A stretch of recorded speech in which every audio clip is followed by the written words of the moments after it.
Olá pessoas, espero que estejam todos bem. Nesse vídeo a gente está dando sequência à nossa série sobre a Segunda Revolução Industrial. Esse é o terceiro e último vídeo da série. E nesse vídeo a gente vai falar sobre como os trabalhadores reagiram à Segunda Revolução Industrial. A gente falou em vídeos anteriores um pouco sobre o liberalismo econômico, que a gente atribui hoje, ou a gente associa hoje ao pensamento de direita na política. E a reação dos trabalhadores, a gente vai ver o que o século XIX formou como pensamento de esquerda. Então, nos vídeos anteriores, quando a gente falou do liberalismo, a gente estava falando mais da direita política, e agora a gente vai falar do que vai surgir à esquerda, porque parte dos trabalhadores. Então, os trabalhadores vão reagir mal à Segunda Revolução Industrial. Aliás, eu diria que não a Segunda Revolução Industrial. Na Inglaterra, eles já começam a reagir mal à Primeira Revolução Industrial. Como a gente viu quando estudou a Primeira Revolução Industrial, os trabalhadores, eles tiveram muitas perdas com a Revolução Industrial. A Revolução Industrial fez com que eles tivessem que trabalhar mais horas por dia, ganhar menos em condições cada vez piores. E a Segunda Revolução Industrial fez isso se espalhar por toda a Europa. Na Primeira Revolução Industrial isso era mais restrito à Inglaterra, na Segunda Revolução Industrial isso se espalhou por toda a Europa. No início do século XIX, por volta de 1810, nós temos o que pode ser considerado o primeiro movimento operário, o primeiro movimento de trabalhadores assalariados, o primeiro movimento do proletariado no contexto da Revolução Industrial, da economia capitalista, reagindo à situação do trabalho. Esse movimento ficou conhecido como ludismo, porque o símbolo desse movimento era uma espécie de um ser mitológico criado pelos trabalhadores, que era o Ned Ludd. O Ned Ludd é esse gigante que vocês estão vendo aí na imagem do lado esquerdo. O que era o ludismo? O raciocínio do ludismo era muito simples e vocês vão ver que assim, não era muito acertado, mas foi a primeira reação que eles tiveram. O que é o ludismo?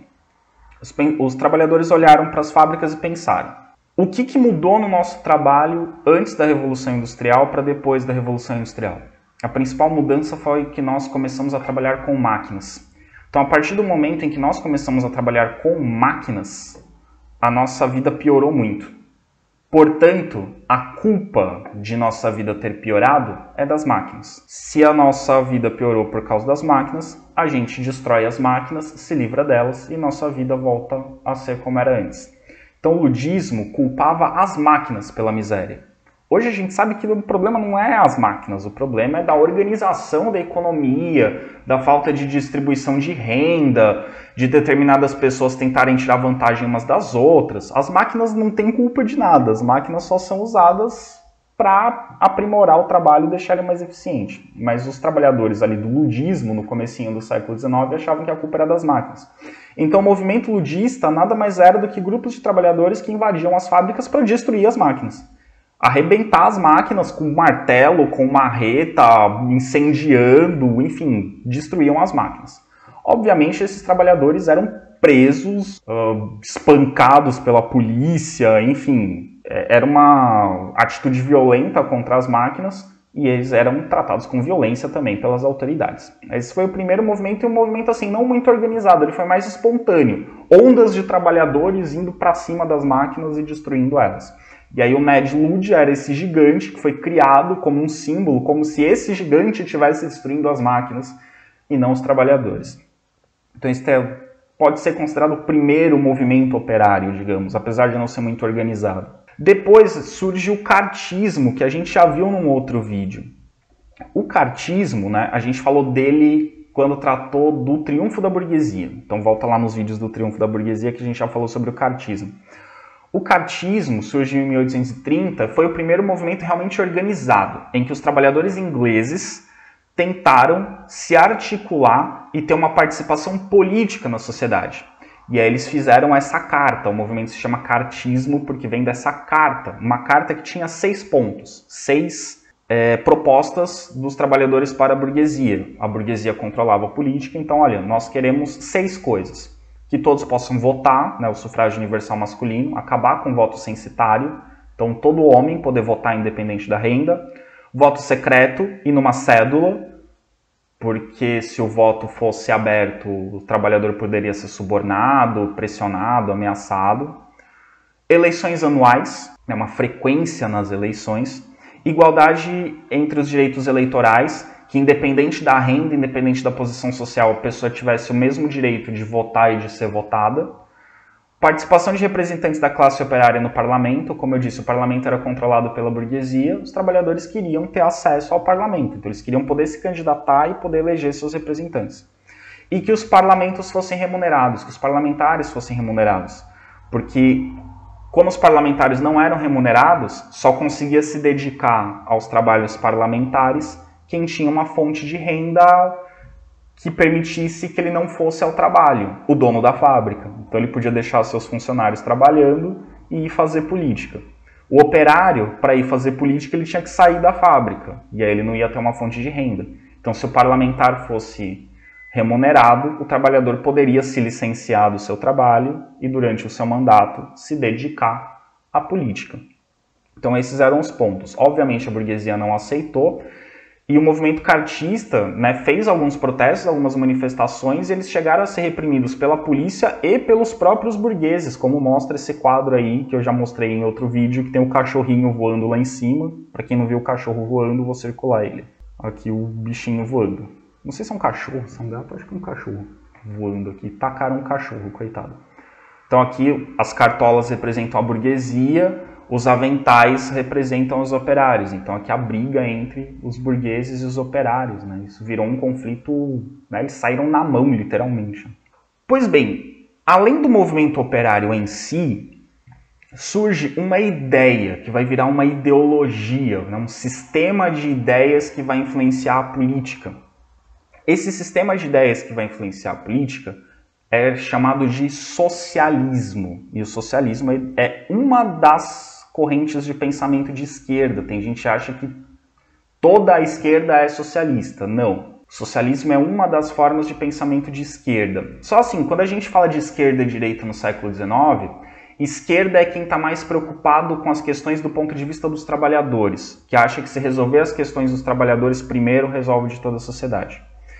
Já a direita, no século XIX, é quem está preocupado com as questões do ponto de vista da burguesia. E eles acham que se resolver os problemas da burguesia, isso vai resolver os problemas de toda a sociedade. Exemplo, um pensamento de esquerda vai dizer, se você aumentar os salários dos trabalhadores, isso é um benefício para os trabalhadores, se você aumentar o salário dos trabalhadores, eles vão consumir mais, isso vai incentivar as fábricas a produzir mais, isso vai gerar mais emprego e vai aumentar o lucro dos burgueses. Beneficia toda a sociedade a partir de um benefício para o trabalhador. A direita vai dizer o seguinte, não, você tem que diminuir os impostos das fábricas. Isso é algo que vai beneficiar a burguesia. Diminuindo os impostos das fábricas, eles vão ter mais dinheiro para investir na produção. Investindo na produção, o produto fica mais barato. O produto ficando mais barato, mais gente consegue comprar. Mais gente comprando. Isso incentiva o aumento da produção, o aumento da produção gera empregos, mais pessoas empregadas, mais gente consumindo, aumenta o lucro da burguesia, melhora para todo mundo da sociedade. Vocês estão vendo que na teoria, tanto a esquerda quanto a direita, assim, no mundo das ideias, tanto as ideias de esquerda quanto as ideias de direita dão certo. O problema é a prática, As disputas se dão na prática, mas na teoria, tanto uma ideia de esquerda quanto uma ideia de direita, teoricamente, pode mudar a sociedade, pode melhorar a vida das pessoas, tá? Então, na esquerda tem o socialismo. A gente vai ver outros também, mas surge o socialismo. De onde que vem o socialismo? Em outras aulas, eu já comentei com vocês, o pessoal da administração deve ter ouvido isso quando eu falei numa aula de sociologia, que o socialismo e o capitalismo, na verdade, eles são irmãos gêmeos, eles nasceram do mesmo lugar. Que lugar é esse que tanto o socialismo quanto o capitalismo nasceram? As ideias iluministas. As ideias iluministas eram ideias contra o antigo regime, só que elas não eram todas iguais. Algumas foram contra o antigo regime, mas privilegiando o pensamento burguês, daí surgiu, por exemplo, o liberalismo econômico do Adam Smith, e outras ideias privilegiaram mais os grupos mais vulneráveis, os trabalhadores, os mais pobres, a pequena burguesia. E aí essas ideias deram origem ao socialismo. O primeiro socialismo que surge não é o socialismo do Marx. Aliás, o marxismo é um tipo de socialismo. Então existem vários pensamentos de esquerda além do socialismo e existem vários tipos de socialismo. O socialismo não é um só, e a gente vai falar desses diferentes pensamentos agora. O primeiro socialismo que surge, ele ficou conhecido como socialismo utópico. Na verdade, ele surge apenas como socialismo. A palavra socialismo tem a ideia de uma preocupação social, de diminuir ou acabar com as desigualdades sociais. Essa é a ideia do socialismo. Ele passou a ser conhecido como utópico depois, por causa do marxismo, por causa dos marxistas. Por que utópico? Utópico quer dizer algo que não pode ser implementado na vida real. É algo que só existe no mundo das ideias. Para os marxistas, esse socialismo original, ele era utópico, ele não tinha como ser implantado na prática. Por isso eles chamavam de utópico. Mas no começo era só socialismo. E quem defendia essas ideias socialistas que queriam diminuir a desigualdade na sociedade? No século XVIII, esse pensamento iluminista, mais socialista, foi defendido por pessoas como Saint-Simon, Robert Owen e Fourier, Jacques Fourier. Esses pensadores eram todos burgueses ou aristocratas, eram pessoas de classes mais altas da sociedade. Então, assim, eles não eram trabalhadores, operários, camponeses, não, eram pessoas da elite da sociedade francesa, inglesa, enfim. Eram pessoas da elite da sociedade. Então, esse pensamento socialista começa daí. E por que chamavam de utópico? Os marxistas criticavam esse socialismo chamando ele de utópico, como algo que não era possível fazer na realidade. Porque eles entendiam que é o seguinte: como é que eu vou fazer a sociedade ser mais igual? Convencendo quem tem mais a ser capaz de distribuir essa renda. Não pegar o que tem e distribuir para as pessoas, mas ser quem tem mais, ser capaz de perceber que se ele diminuir um pouco o lucro dele, ele pode aumentar o salário do trabalhador, e isso vai melhorar a vida das pessoas. Então o socialismo utópico pensava em criar uma sociedade sem desigualdades, uma sociedade que todos fossem iguais, convencendo as pessoas a agirem dessa forma. Tudo bem? Então, e os marxistas criticavam esse socialismo dizendo: quem ganha muito dinheiro não vai querer ganhar menos dinheiro. Na prática, isso é impossível. Ninguém vai querer. Por isso que eles chamavam esse socialismo de utópico.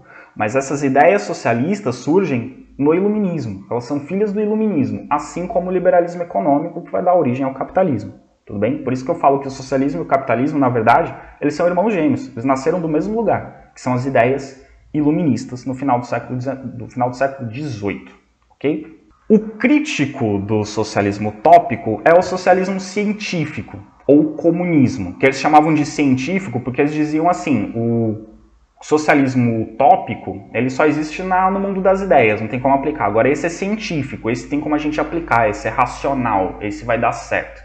E ele também ficou conhecido como comunismo. Os grandes pensadores do socialismo científico ou comunismo, Karl Marx e Engels, Friedrich Engels, Marx e Engels. O comunismo, os comunistas, acreditavam, ou acreditam ainda hoje, porque ainda existem comunistas, acreditam que o Estado, o governo, deveria ser tomado pelos socialistas para acabar com as desigualdades e depois ser extinto.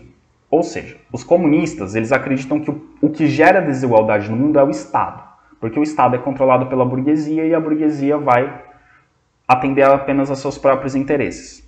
Então os trabalhadores tinham que tomar o Estado, dar um golpe de Estado mesmo, tirar a burguesia e criar um governo dos trabalhadores, uma ditadura de trabalhadores. Ditadura mesmo, que as pessoas teriam que obedecer a esse governo dos trabalhadores.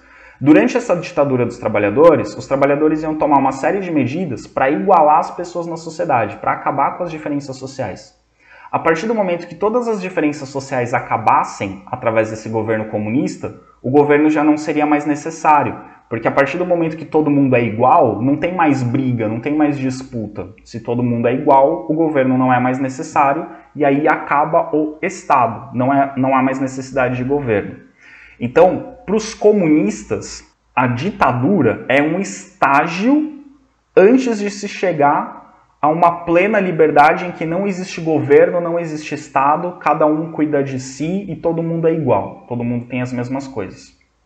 Tá? Então essa é a ideia do comunismo. Tomar o poder, criar uma ditadura Essa ditadura vai obrigar todo mundo a ser igual, e depois que todo mundo for igual, acaba o governo, não tem mais governo.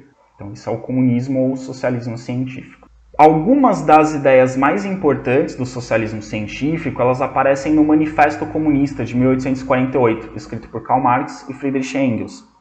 Nesse Manifesto Comunista, eles defendem o comunismo e defendem como esse comunismo deve ser implantado através de uma luta revolucionária. Os trabalhadores têm que ir para a luta mesmo, luta literal, pegar em armas, lutar, entrar em guerra com a burguesia, tomar o governo da burguesia, assumir o controle e uma vez no comando do Estado, os trabalhadores vão criar um Estado comunista, uma ditadura comunista que vai igualar as pessoas. Só que quando a gente fala de comunismo, existem muitas ideias erradas, principalmente no senso comum, e existem muitas confusões. Para os comunistas, os trabalhadores têm que tomar o controle, né, do Estado, e o Estado tem que tomar o controle da produção. Então, não existiriam empresas privadas, não existiria produção agrícola privada. Dentro de uma perspectiva comunista, o Estado tem que controlar tudo. Toda a produção, tanto industrial quanto agrícola, tem que ser controlada pelo Estado. Então não existiria mais propriedade privada dos meios de produção. E é importante falar da frase completa, propriedade privada dos meios de produção. Porque tem gente que acha que o comunismo é contra qualquer tipo de propriedade privada. Não, e eu vou explicar isso daqui a pouquinho. Não é contra a propriedade privada qualquer, é contra a propriedade privada dos meios de produção. Fazendas de produção agrícola, fábricas, bancos, isso tem que ser estatal, não pode ser privado. Agora, a sua casa, as suas roupas, os seus pertences, isso é privado, não é do Estado, isso é propriedade privada, dentro do comunismo, tá? Então a ideia não é que nada é de ninguém, que é tudo do Estado, não. O que é do Estado é os meios de produção, porque a ideia é que o Estado representa os trabalhadores, então os meios de produção seriam propriedade dos trabalhadores, de todos, então é o Estado que controla. E tem gente que acha que também que o comunismo é assim, não é para ter nada de tecnologia, não é para ter nada de fábrica, não é para ter nada de empresa. Não, o comunismo não defende nada disso. O comunismo defende que as empresas, as fábricas sejam do Estado e que tudo que elas produzam seja dividido entre todos. Então tem muita gente que fala hoje em dia, por exemplo, assim, é um meme, né, o comunista de iPhone, porque o iPhone é produzido pela sociedade capitalista, então o comunista que tem iPhone seria contraditório. Não, o comunista vai dizer, quem produziu o iPhone não foi o capitalismo, quem produziu o iPhone foi um trabalhador. E algo que é produzido pelo trabalhador tem que ser de todos os trabalhadores. Então, não é que ele é contra as pessoas terem iPhone. Na verdade, ele é contra que só algumas tenham iPhone. O certo seria que todos tivessem iPhone. Mais ou menos essa é a ideia do comunismo. É viável ou não? Vocês vão discutir depois, mas essa é a ideia. Aqui um trecho do Manifesto Comunista de Marx e Engels. Saiu errado escrito ali na tela, mas tudo bem. É do Marx e do Engels. Diz o seguinte, esse trecho, que é para analisar com vocês o que quer dizer propriedade privada dos meios de produção ou que o Estado tome o controle dos meios de produção. É o seguinte, o preço médio que se paga pelo trabalho assalariado é o mínimo de salário, isto é, a soma dos meios de subsistência necessária para que o operário viva como operário. Por conseguinte, o que o operário obtém com seu trabalho é o estritamente necessário para a mera conservação e reprodução de sua vida. Não queremos de nenhum modo abolir essa apropriação pessoal dos produtos do trabalho, indispensável à manutenção e à produção e à reprodução da vida humana, pois essa apropriação não deixa nenhum lucro líquido que confira poder sobre o trabalho alheio. O que queremos é suprimir o caráter miserável desta apropriação, que faz com que o operário só viva para aumentar o capital e só viva na medida em que o exigem os interesses da classe dominante. Então o que ele está dizendo? No capitalismo, o patrão vai pagar para o empregado o mínimo que o empregado precisa para sobreviver. Precisa disso para sobreviver? É isso que eu vou pagar, não vou pagar nada além. O que eu ganhar além disso vai ficar para mim, não vou pagar para ele. O que eles estão dizendo é, se o burguês, o proprietário do meio de produção, faz isso, está errado. Ele está explorando o trabalhador, porque o trabalhador ganha muito menos do que ele realmente produz. Só que o que esse trabalhador consegue com o fruto do seu trabalho, aquilo que ele compra, tem que ser do trabalhador. Então ele trabalhou e ele conseguiu, é dele. Isso que o trabalhador consegue como resultado do seu trabalho pertence ao trabalhador, não ao Estado. Então eles estão deixando bem claro. A gente não é contra acabar com essa propriedade, a propriedade do trabalhador, aquilo que ele compra como fruto do seu trabalho. Nós somos contra a propriedade privada dos meios de produção. Porque se os meios de produção são privados, o capitalista, que é o dono desse meio de produção, vai explorar o trabalhador, vai fazer o trabalhador ganhar muito menos do que ele merecia pelo seu trabalho. E ele vai ficar enriquecendo às custas do trabalhador. A gente é contra isso. A gente quer que todo mundo ganhe igual, segundo o fruto do seu trabalho. E aí cada um vai conquistar as coisas que tem direito a partir do seu trabalho. Então ninguém vai ter mais ou menos do que o outro, vai ter privilégios. Todo mundo vai ter mais ou menos igual, segundo o seu trabalho. E o que cada um tem é seu, não é do Estado. As minhas roupas, a minha casa, os meus utensílios são meus, não são do Estado. O que é do Estado? Os meios de produção. As fazendas, as fábricas, os bancos e assim por diante, certo? Outro pensamento que surge ali no final do século XIX, esse já é bem mais para o final do século XIX, e que soa contraditório para algumas pessoas, é o socialismo cristão. De novo, tem gente que diz assim, cristianismo é de direita, igreja católica, evangélico é de direita, e ateu é de esquerda. Não, na verdade religião não é nem de direita nem de esquerda, religião é religião, religião não é política. A gente fala de direita e esquerda quando a gente está falando de pensamento político. Agora, no final do século XIX, o Papa da época escreveu uma encíclica. Encíclica é um documento da igreja com orientações para os católicos. Ele escreveu uma encíclica chamada Rerum Novarum. Essa encíclica chamada Rerum Novarum, o nome Rerum Novarum em latim quer dizer as coisas novas. O que são essas coisas novas que estão surgindo na Europa? Industrialização, na segunda revolução industrial, movimento operário, liberalismo econômico, socialismo, tudo coisas novas no século XIX. E a Igreja Católica se pronuncia sobre essas coisas novas no século XIX. E o Papa vai escrever o seguinte ali no final do século XIX. Ele vai contar o seguinte. Então, o Papa Leão XIII, na Rerum Novarum, ele vai dizer o seguinte, olha, a gente não gosta da ideia de que a sociedade, de que o Estado seja tomado por uma ditadura de trabalhadores. Ditadura não é legal, mesmo que ela seja de trabalhadores. E a gente não vê problema nenhum na propriedade privada dos meios de produção. Pode existir propriedade privada, isso não tem nenhum problema. Então, a Igreja Católica, na Rerum Novarum, se posiciona contra o socialismo, principalmente especificamente contra o comunismo, né? Ela fala contra o marxismo, ela não fala tanto das outras formas de esquerda, ela vai mais no marxismo e no comunismo. Mas, no mesmo documento, o Papa diz o seguinte, só que da mesma forma que pode ter propriedade privada, essa propriedade privada não pode ser usada para explorar os trabalhadores. O patrão tem que pagar um salário justo para o trabalhador. Ele não pode explorar e enriquecer às custas dos outros. Então essa propriedade privada, ela tem que ser usada para o bem comum. Então a Igreja Católica adota uma posição criticando o que ela via de errado no comunismo, mas também criticando o que ela via de errado no capitalismo, no liberalismo econômico, que era o pensamento que predominava no capitalismo do século XIX. Então ela vai dizer, a gente observa que a igreja diz, nós estamos vendo que a sociedade capitalista está gerando desigualdades.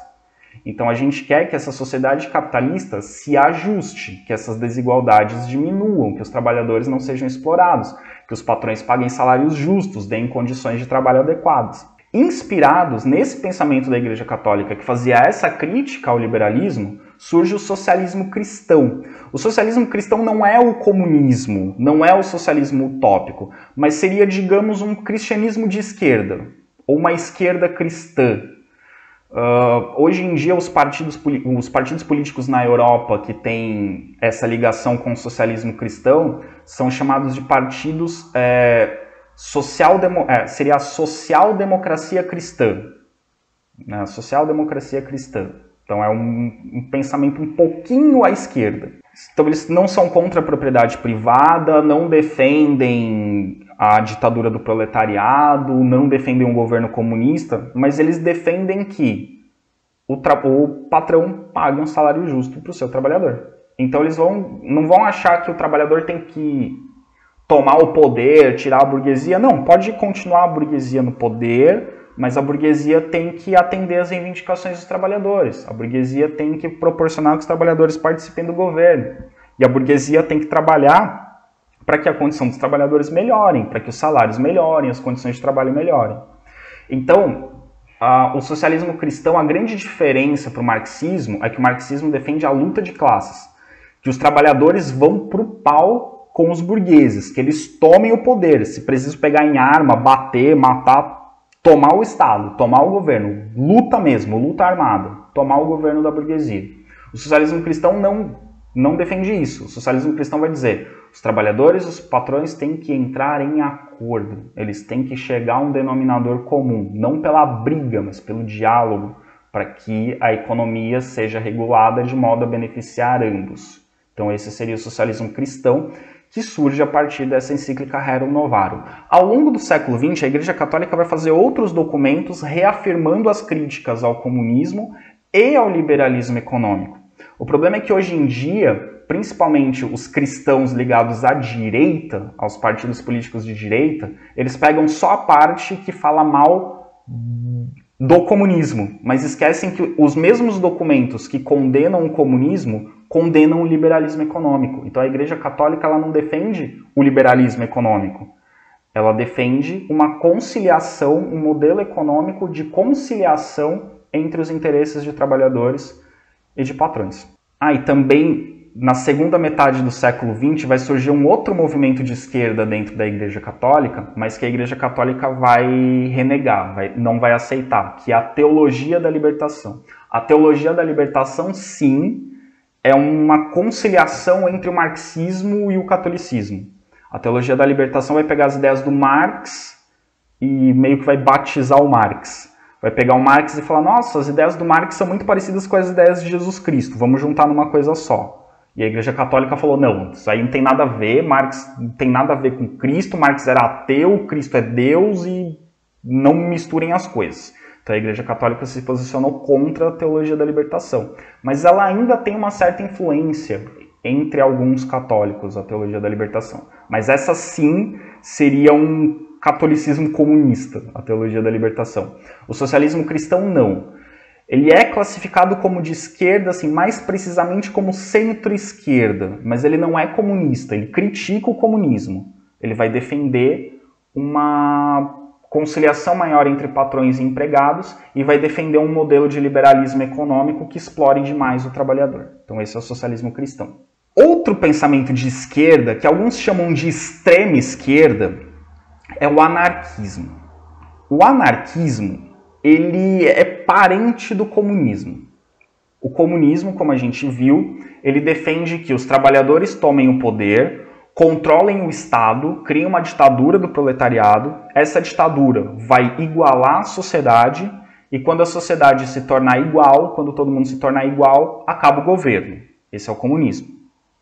O anarquismo, ele vai dizer o seguinte, a gente também quer acabar com o Estado, a gente não quer nenhuma forma de governo. Só que se os trabalhadores tomarem o poder, os trabalhadores serão governo. E a gente não quer governo. Então a gente quer acabar com qualquer forma de governo agora. A gente quer acabar com qualquer forma de governo, qualquer forma de autoridade. Qualquer instituição que mande na vida das pessoas tem que deixar de existir. Essa instituição pode ser o Estado, uma instituição política, pode ser uma instituição econômica, uma grande empresa que controle a vida das pessoas. Essa instituição pode ser uma instituição religiosa, por exemplo, a Igreja Católica. Qualquer instituição que mande, que diga para as pessoas o que elas têm que fazer, tem que acabar. Cada um tem que cuidar da sua própria vida. Não tem que existir governo. Só eu tenho que me governar. Ninguém me governa, eu não governo ninguém. Só eu me governo.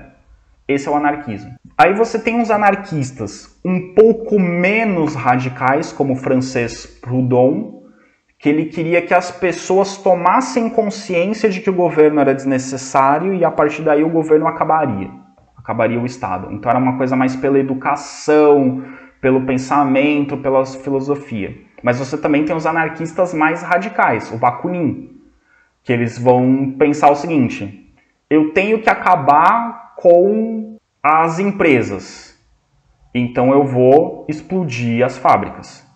Eu tenho que acabar com o governo, então eu tenho que matar o rei e o presidente.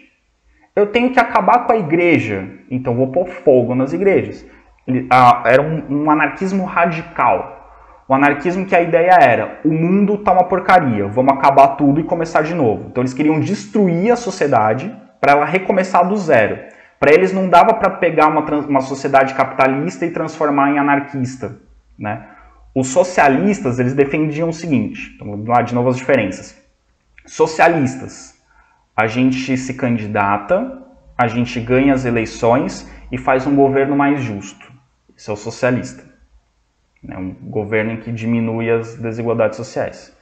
Comunistas: a gente não se candidata, a gente dá um golpe, a gente toma o governo, a gente tira a burguesia do governo, controla o governo com os trabalhadores, e esse governo, essa ditadura, vai obrigar a sociedade a ser igual, e aí quando a sociedade for igual, todo mundo não precisa mais de governo.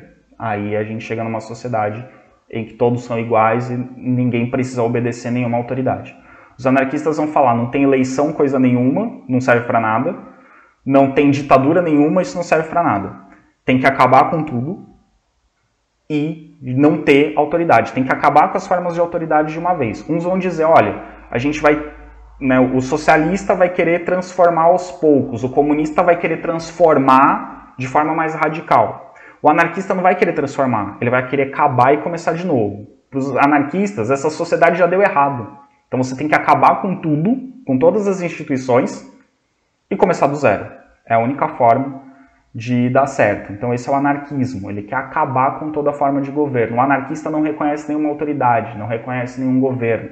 A única autoridade é a sua própria consciência. Então essa é a ideia do anarquismo. Então tem os que vão mais pelo convencimento, como o Proudhon, como eu já citei, e uns que vão pela força. Vamos matar os reis, os presidentes, as autoridades, aí não tem mais autoridade nenhuma, e a gente começa a viver cada um segundo sua própria consciência. Então esses são os pensamentos que a gente chama de esquerda, né? O socialismo, o comunismo, o socialismo cristão, que é mais para o centro, não ele está no centro com um pezinho na esquerda, mas é classificado como esquerda, e o anarquismo, que seria a extrema esquerda, ok? Em outro momento a gente vai falar sobre outras dimensões políticas, mas percebam que eu estou falando de esquerda aqui, relação com o governo, relação com a economia. Eu não estou falando de questão de autoritarismo ou não, ser democrático ou não. Isso a gente vai ver numa outra aula, que é uma coisa um pouco mais complexa, tá? Mas aqui eu estou falando dos tipos de esquerda. Todos esses tipos de esquerda, você vai ter gente mais democrática e gente mais autoritária.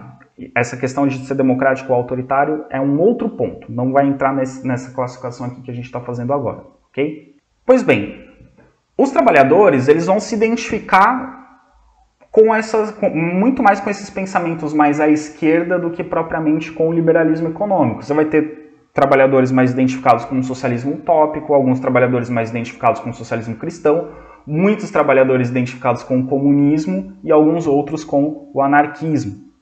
Ao longo do século XIX, então, existiam vários pensamentos de esquerda, mas para o final do século XIX que o marxismo, o comunismo vai ganhar destaque, mas mesmo assim ele não vai se tornar o único, e até hoje, ainda hoje, ele não é o único. Apesar dele ser o mais famoso, ele não é o único, e eu não diria nem que ele é o mais comum, que ele é o majoritário. É uma forma de pensamento de esquerda, tá? Pois bem, esses trabalhadores, incentivados por essas ideias mais à esquerda, eles vão começar a fazer uma série de greves e de protestos, pedindo melhores condições de trabalho. Só que essas greves e protestos normalmente são reprimidas com violência. Lembrando, o Estado é controlado pela burguesia, a polícia é do Estado, então a polícia é controlada pela burguesia, ela vai reprimir essas revoltas de trabalhadores. Só que essa pressão ao longo do século XIX, por toda a Europa e em outros lugares do mundo, vai ter resultados. Então os governos, para evitar essas revoltas, para evitar essas convulsões sociais, começam a criar uma legislação que proteja os trabalhadores e que melhore um pouco as condições de trabalho. Então os trabalhadores vão conseguir o direito de greve. Se o patrão não cumprir o que está combinado, o trabalhador tem o direito de cruzar os braços. Isso é a greve. A greve é quando você não aceita as condições de trabalho porque o seu patrão não está cumprindo com o que foi combinado.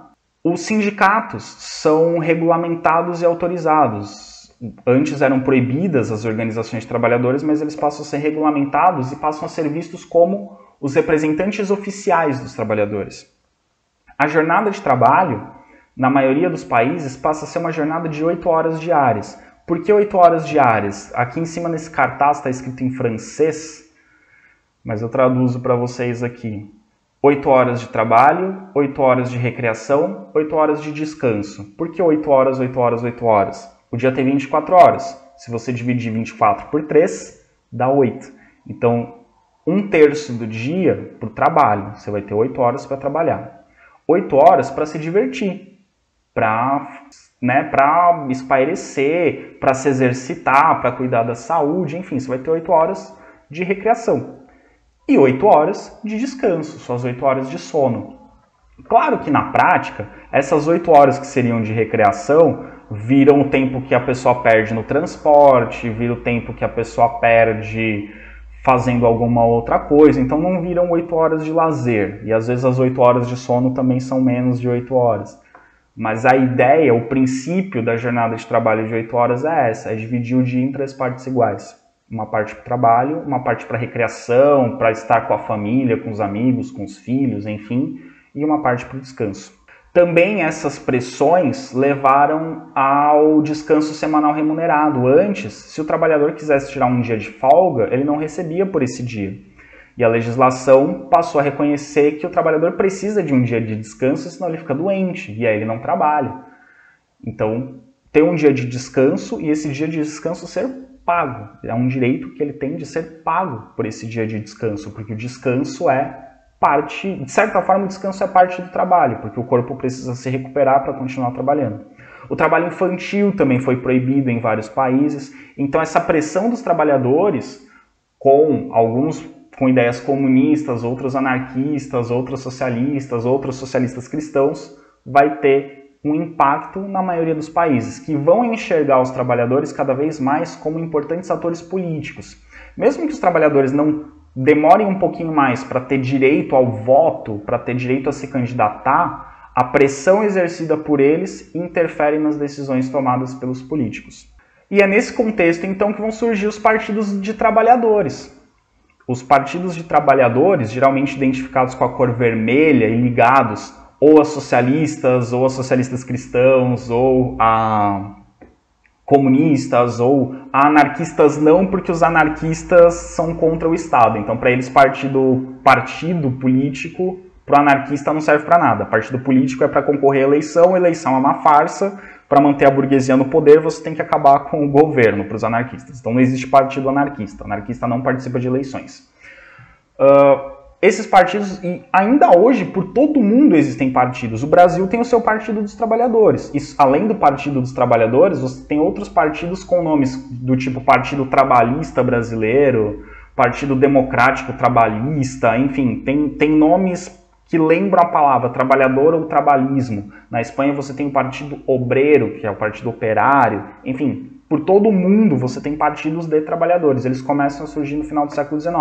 E eles vão se tornando partidos atuantes na política. Eles começam a eleger seus deputados a partir do final do século XIX. Então eles vão ter uma participação política importante. Mesmo que eles sejam minoria, esses políticos ainda, eles estando nas assembleias legislativas, eles ocupando postos no governo, eles têm que ser ouvidos. Eles têm voz e eles têm que ser ouvidos. Por mais que não sejam atendidos, eles têm que ser ouvidos. E isso é importante para os trabalhadores. Para finalizar, pessoal, vocês repararam que eu não falei de mulheres, né, quando eu falo dos trabalhadores. Eu sempre falo de trabalhadores no masculino, no século XIX. Porque as mulheres ainda não têm essa participação. Claro, elas integram sim o mercado de trabalho, elas têm uma atuação na sociedade, mas elas ainda são vistas à parte. Mesmo os partidos chamados de esquerda no século XIX não estão pensando na situação das mulheres, né? O tanto que o feminismo, quando ele surge, lá no final do século XIX, começo do século XX, o feminismo surge como uma crítica aos partidos de esquerda, que não olham para as mulheres trabalhadoras. Então, de novo, quando a gente fala de algumas coisas na sociedade atual que a gente associa, por exemplo, feminismo e esquerda. Não, o feminismo surgiu criticando a esquerda porque a esquerda não defendia as mulheres do que a direita estava fazendo. Então ela não era o feminismo não era nem de direita nem de esquerda. Ele estava criticando um porque não ajudava elas contra o outro, que estava explorando elas. Basicamente isso é o feminismo, quando surgiu. Em outros momentos a gente conversa sobre o feminismo. As mulheres, elas vão demorar muito mais para conquistar direitos. Então, o movimento operário ele começa a conquistar direitos no final do século XIX. As mulheres vão demorar bem mais. Então, por exemplo, em 1869, foi diplomada a primeira mulher advogada nos Estados Unidos. Uma das primeiras mulheres no mundo a receber o diploma de advogada. Veja, 1869. Em 1889, finalzinho do século XIX, as mulheres ganham o direito de estudar e exercer medicina no Reino Unido. Então, no Reino Unido, Inglaterra, até 1889 as mulheres não podiam fazer faculdade de medicina, não podiam ser médicas. Em 1893, a Nova Zelândia foi o primeiro país do mundo que garantiu o sufrágio feminino, ou seja, as primeiras mulheres a poder votar no mundo foram as mulheres da Nova Zelândia em 1893, no finalzinho do século XIX. Já tinha passado por todas aquelas revoluções burguesas, classe operária ganhando direito, tudo isso que a gente viu agora já tinha acontecido, aí na Nova Zelândia as mulheres puderam votar. Foi o primeiro país as mulheres poderem votar e durante um bom tempo foi o único país. Em 1907, as mulheres casadas passaram a ter direito a dispor do próprio salário na França. Ou seja, até 1907, pouco mais de 100 anos atrás, uma mulher casada que trabalhava tinha que dar o seu dinheiro para o marido na França. No Brasil isso demorou um pouco mais para mudar. Então, em 1907, a França permitiu que a mulher usasse o próprio salário, que ela não desse o salário para o marido. Em 1909, na Europa, em alguns outros lugares do mundo, as mulheres foram permitidas de usar calças e andar de bicicleta ou dirigir. Antes elas não podiam nem usar calça, nem andar de bicicleta, nem dirigir. Em 1918, o Reino Unido, veja, muito depois da Nova Zelândia, o Reino Unido aprovou que as mulheres podiam votar, mas só as mulheres com mais de 30 anos, porque com 30 anos ela já tem maturidade suficiente, antes disso não.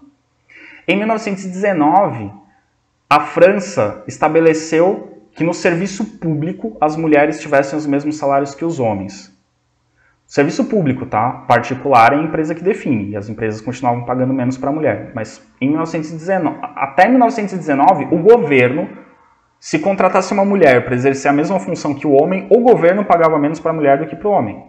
No Brasil, a legislação hoje não permite isso, né? Pessoas que têm a mesma função, independente de ser homem ou mulher, ganham igual no serviço público. Mas a gente sabe que no particular, né, no privado, na iniciativa privada, a mulher ganha menos.